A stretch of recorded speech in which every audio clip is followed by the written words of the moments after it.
Anatomi dan cara alveol menghasilkan susu. Kelompok ini terdiri dari 5 orang, ada Hilde, Weni, Egen, Sela, dan Sandra. Anatomi ambing.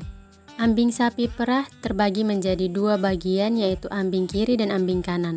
Masing-masing ambing terbagi menjadi 2 kuartir, yaitu kuartir depan dan kuartir belakang, yang dipisahkan oleh lapisan tipis atau fine membran.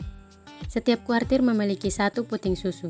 Ambing kuartir depan biasanya memiliki ukuran yang lebih kecil dibandingkan dengan kuartir ambing bagian belakang. Bentuk puting bulat seragam terletak pada masing-masing kuartir, seperti pada sudut bujur sangkar. Kuartir ambing terdapat saluran tempat susu keluar yang disebut saluran puting. Pemisahan ambing menjadi 2 bagian ke arah ventral ditandai dengan adanya kerutan longitudinal pada lekukan intermamae.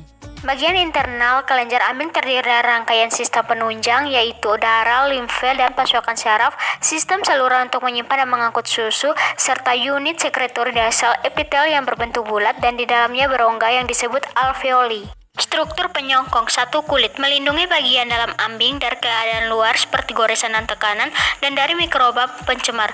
Melekatkan kulit dengan ambing pada dinding perut dengan bantuan jaringan ikat yang kasar dan tebal. 2. Ligamentum suspensorium lateralis merupakan penyongkong utama kelenjar ambing yang memanjang sepanjang bagian sisi ambing secara teratur. 3. Ligamentum suspensorium medialis atau pita jaringan ikat penyongkong medialis bersifat elastis yang dibutuhkan untuk memberi keleluasan pada ambing untuk memperbesar volumenya ketika terisi oleh susu dengan cara memanjang ke arah luar tubuh.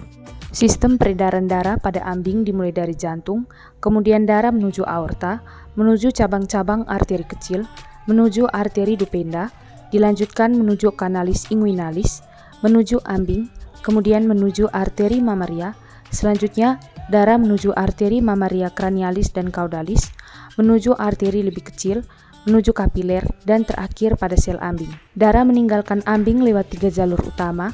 Yang pertama terdiri atas 2 buah vena pudenda eksterna, yang kedua terdiri atas 2 buah vena yaitu vena abdominalis, dan yang ketiga adalah vena perinealis. Yang berikut sistem saluran ambing. Sistem saluran susu pada ambing terdiri dari 1 seri saluran mulai dari alveoli dan berakhir pada strikanal dari puting susu. Yang pertama, kantong kelenjar yang merupakan tempat penyimpanan susu sementara dalam jumlah yang terbatas setelah dikeluarkan dari jaringan sekretori. Yang kedua, saluran susu. Dari kantong kelenjar terdapat banyak cabang berbentuk saluran susu yang disebut dengan major duct atau saluran besar. Saluran terakhir dari major duct akhirnya terbentuk saluran terakhir yang akan mengalirkan susu dari alveolus. Yang ketiga, alveoli. Alveoli dilapisi oleh sel-sel epitel yang berfungsi untuk mengambil nutrien dari darah dan mentransfernya menjadi susu, kemudian melepaskannya ke dalam lumen masing-masing alveolus. Yang berikut pencerahan air susu. Pelepasan susu ke dalam lumen alveolar, komponen individual susu disimpan secara terpisah di dalam sel ambing.